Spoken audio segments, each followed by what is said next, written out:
Sige. Sige.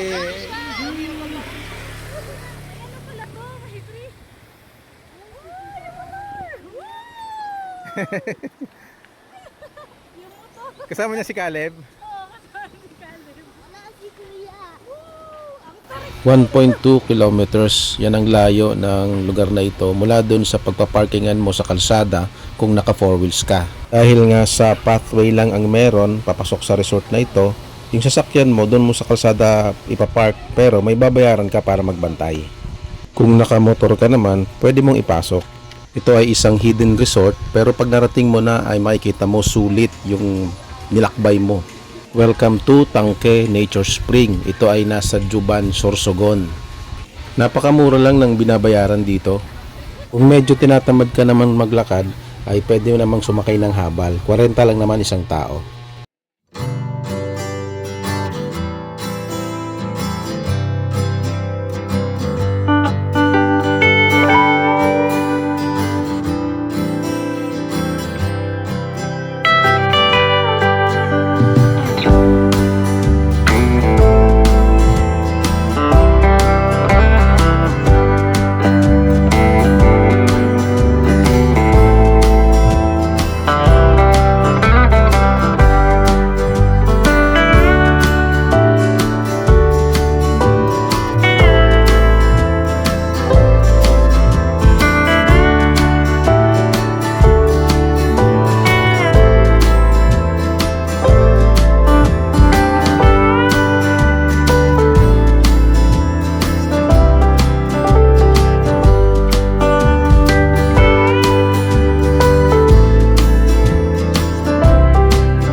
Race na, race na. Dali, abulin mo si kuya doon. Faster, swim! Swim! Ang kulit to. Sige. Ay, wala na, nauna na si kuya. Nandun na si Kuya. Halika, puntahan natin si Kuya.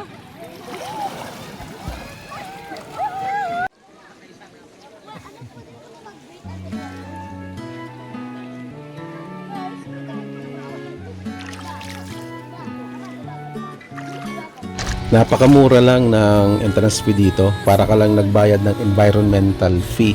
So 35 pesos. So sulit na yon.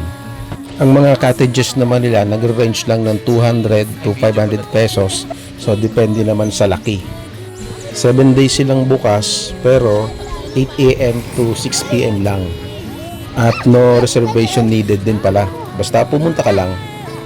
Sa Google Map naman o kaya sa Waze, ang itatype mo lang ay Bacolod Elementary School.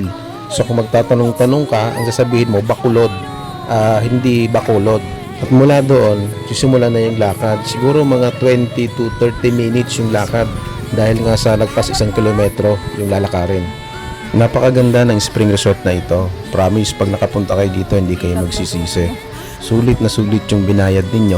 Kahit yung nilakad ninyo, sulit din. Kasi yung tubig dito hindi gaanong malamig, no? Pag dinot-dot mo yung kamay mo, kaya yung paa mo, parang malamig siya. Pero pagka siya nilusong mo na, hindi mo na mararamdaman yung lamig, no? Hindi yung paglutang mo o pag-ahon mo ay parang napakalamig. Ito, katamtaman lang yung dating niya sa katawan. So tamang-tama ito kahit may bata kang kasama o kaya kahit lamigin ka. Hindi ko alam kung nabibigyan ng hustisya ng camera ko yung tubig. Kasi kung mapapansin ninyo, crystal clear yan. Ngayon sa personal, pag nakita nyo, napakalinaw talaga yan. At isa pang maganda dito, running water yan. No? Yung tubig dyan ay patuloy yan na umaagos. Para yung batis o kaya parang drum na nilalagyan mo ng tubig tapos umaapaw at patuloy din umaagos. Ang advantage ng spring resort na ito, sabi nung iba, ay hindi ito kalamigan ng tubig. No, kasi yung iba doon na spring resort dito sa Sorsogon, malalamig masyado yung tubig. Kaya yung mga senior, hirap sila na maligo doon. So kung magbabakasyon kayo dito sa Bicol, ay consider nyo itong lugar na ito. Lalo na kung may sasakyan naman kayo o kaya barkada kayo na meron kayong motor. So subukan nyo pumunta rito kasi promise napakaganda ng lugar na ito. Biyahe pa lang ay may enjoy mo na dito sa Sorsogon dahil ang kalsada rito walang ganong lubak at saka yung mga tanawi napakagaganda ng mga dinadaanan.